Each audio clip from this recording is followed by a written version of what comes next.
Bonjour, comment ça va et comment va la santé? Bonjour, monsieur Loïc Abeille. Bonjour. En habitant de la quartier de la Saline-Niaral, vraiment, on a vu tout ce que tu fais ici. En tant qu'habitant de Saline-Niaral, des cas sociaux partenaires dans la case de santé, aujourd'hui, je suis venue voir des médicaments qui viennent d'arriver et j'aimerais savoir où viennent ces médicaments et par qui. Eh ben, justement, tu peux montrer ces médicaments. Voilà, donc un grand merci pour la personne qui nous en fait don. Voilà, cette personne souhaite l'anonymat, donc respect pour elle. Et je l'ai connue par Facebook, sur les réseaux sociaux. Donc c'est une personne qui habite la France et qui compte revenir l'année prochaine pour nous ramener d'autres médicaments qui viennent de la part d'une infirmière. Voilà. Et donc j'en profite vraiment pour encourager toutes les personnes à faire le même geste. Ça peut être des médicaments, ça peut être apporter ses concours manuels pour la menuiserie, ça peut être un don d'argent. Voilà, on accueille vraiment tout ce qui peut favoriser les moyens pour cette case santé, représentée par son médecin et son président. Merci Loïc Abeille. Docteur, vraiment, je vous remercie de cet acte. Vraiment, vous avez aidé la population du Saline-Niaral. Au lieu d'aller jusqu'à Grandbourg, maintenant, je vois que ça leur fait vraiment une bonne chose. Donc, j'aimerais savoir comment tu penses sur ça. Tout d'abord, merci. Je vous remercie pour cette question. Je précise que je suis infirmier d'État et habitant de Saline-Niaral. Donc, j'apporte mon concours à cette case depuis plus d'une année. Et vraiment, nous remercions le donateur pour ce beau geste qui va aider les populations de cette localité à mieux et bien arriver. Parce que vous savez que les cases, au niveau des cases, les médicaments sont un peu limités. Et ce dont nous avons trié et nous avons pris ce dont nous pourrons utiliser au niveau de cette population. Nous remercions donc le donateur, nous remercions Loïc pour nous avoir vraiment aidé depuis qu'il habite ici à donner un souffle nouveau à cette case. Vraiment, tous nos remerciements et je vous assure que nous en ferons un bon usage. Tout ça au bénéfice des populations. Merci. Merci beaucoup, docteur. Alors, là, je vais parler en Wolof pour que les autres aussi qui ne comprennent pas français, au moins, ils pourront comprendre. Assalamu alaikum.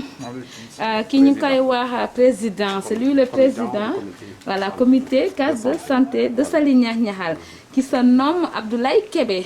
Assalamu alaikum. Tonton Abdoulaye Kébé, maa ngi ñëwoon tey ci gisoon ci rafet li lu baax li ma gis fii vraiment mu doon loo xam ne vraiment njaamu yàllaa ngi ci mu rafet lool ma bëggoon na nga sànni ci say kaddu pour leeral askan bi vraiment lu rafet li nga xam ne ñëw na fii ci seen case de santé de Saline-Niaral. waaw vraiment di leen sant di leen gërëm di kontaan li nga xamante ne tey moo fi am muy don des médicaments yi nga xamante ne nit andi na ko fi muy ko xam ne suñu dëkkandoo la yàggu fi naam waaye jàmbaar la ci dëkk bi ndax lu mu xool waa dëkk bi di ci teg seen loxo mu war leen a mën a dimbali taxaw na pour dimbali donc carte de santé bi man maa fi nekk comme président doole ji bëriwul te population bu yaatu la donc amuñu moyen ñenn ñi pour vraiment am accès ci hôpitaux yi donc loolu ñu si dugal pour ñu taxaw jàppale leen pour nit ñi mën di faju surtout xale yi bon bu ñu waxtaanee ci loolu moom mu taxaw tem pour jàppale ñu dimbali waa dëkk bi moo ko ci dugal ba tax na fi mu ne fu na dugg na fa pour am ay partenaires pour ñu jàppale yàlla nag andi na xéewal am na benn ndaw soo xam ne docteur Lo France jàppale na ko ba envoyé ñu ay quelques médicaments yenn yi docteur bi trié na ko mooy dem si hôpital bi parce que yooyu amul mënuñu ko utiliser fii si carte de santé bi lii nga xamante moom la ñu mën a utiliser si carte de santé bi moom la ñu teg moom la ñu wan nii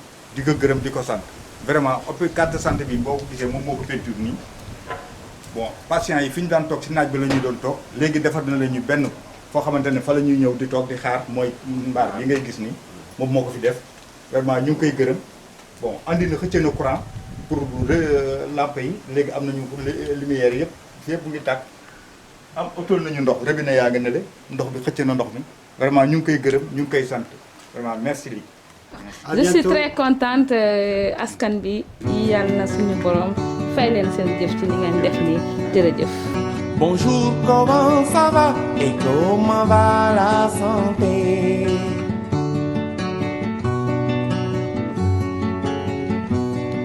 Bonjour, comment ça va et comment va la santé?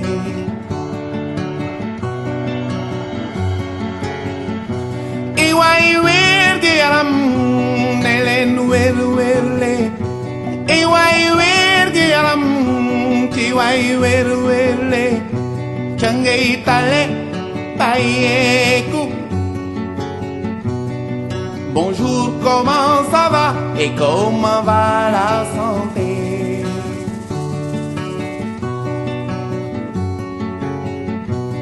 Suma tante ji nekk kaw ga tante ji nekk kaw ga tétanos daanel ko daa gaañu woon nak ileer jël suuf taf ca góom ga mieux